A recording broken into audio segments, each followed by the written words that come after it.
কেন অবদান আছে। আমার দাদা হুজুর কেবলা সিলসিলা মতাদর্শ মেনে যে খিদমত 40 থেকে 45 বছর করে যাচ্ছে বাংলার মেদিনীপুরের মানুষের জন্য একটা বিশাল বড় নিয়ামত শুনছেন আপনারা। খাস করে দোয়া করব আল্লাহ যেন হায়াতে বরকত দেন, বলেন আল্লাহুম্মা। আমার দাদা হুজুর কেবলাকে এই যে আমির শরিয়ত এই উপাধিটা কারা দিয়েছিলেন জানেন? এই উপাধিটা দিয়েছিল লামাযহাবিরা, মানে যারা মাযহাবটা যা মানে না তারা আমির শরিয়ত উপাধি পেয়েছেন।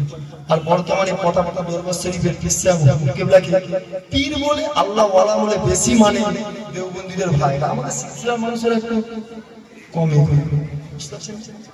মহব্বত রাখবেন, ভালোবাসা রাখবেন, আর খাস করে হুজুর কেবলার জন্য দোয়া করবেন। আপনারা শুনবেন তো তারা না নাকি একবার তাকবীর দেন তো, নারে তাকবীর, জোরে দেন না, নারে তাকবীর,